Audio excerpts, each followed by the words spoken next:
Ayan guys, ano kape nyo? Ako ito aking kape. Tapos, ito lang gusto ko kasi um, ayoko mag-biscuit. Kasi ito, gusto ko namnamin to. Rice coffee. Marami ako naaalala sa rice coffee. Nandun ako sa Palayan. Ito yung kape namin. Ayan. Marami ako kwento. Alam nyo guys, nakikita nyo lang kami na ganito, pero dumaan kami sa Palayan. Doon, iniwan kami ng nanay namin. Ang sarap kaya doon maging bata. Alam nyo, nandoon ako sa yung grandma, great grandma, yung lola ng nanay ko. Ayan, may kwento ako sa inyo. Doon sa mga nakikinig, di ba? Tatawid pa kami ng ilog.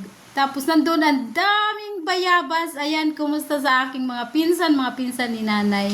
Hindi ko makakalimutan yung aking alaala sa bayabas. Pag nakakakita ako ng bayabas na nakapost, naalala ko yun kasi ang bayabas, ang puno ng bayabas, ay hindi nababali agad. Pero na lang talaga pag sobrang manipis. Ginagawa ko yan para akong nagsiswing doon.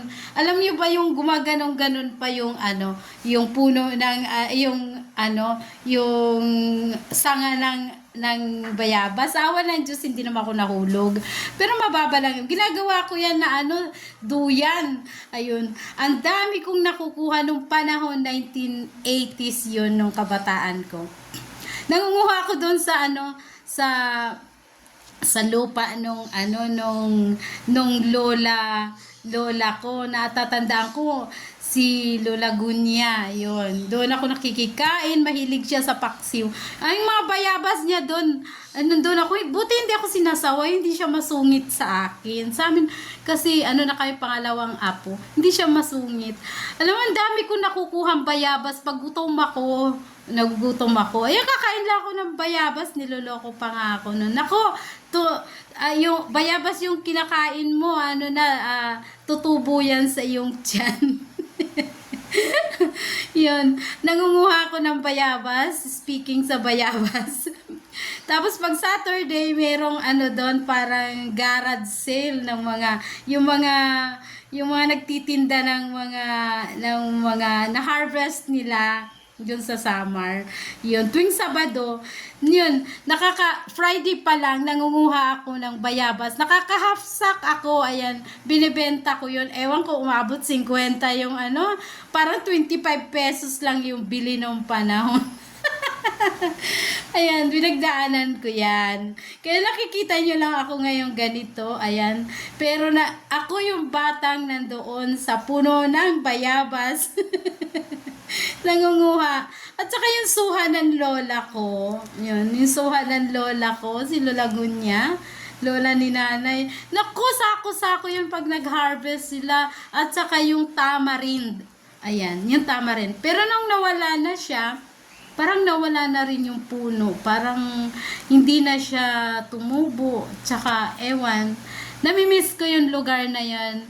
Minsan, ayan, one day, baka puntahan ko doon, mamamasyal ako. Yun nakakamiss, di ba? Alam nyo, bakit minsan hindi natin pinupuntahan yung isang lugar? Katulad nun, mahal na mahal mo yung lugar na yun. Kasi ang daming bayabas doon, ang daming suha, ang daming tamarind niya. Naku, paikot, isa niya ng bahay, yung old house ng lola ko, nung kabataan nila. Naku, ang yaman sa prutas. Kaya minsan, bakit ayaw namin balikan? Ayaw ko balikan yung mga ganun. Kasi nakakaano lang parang sana, marami kang wish, sana napakasarap ng buhay pala nun, at saka napakaswerte po pala. Napakaswerte kong apo, di ba? Kasi na-experience ko yung ganun. Hindi lang ngayon sa mga na-share.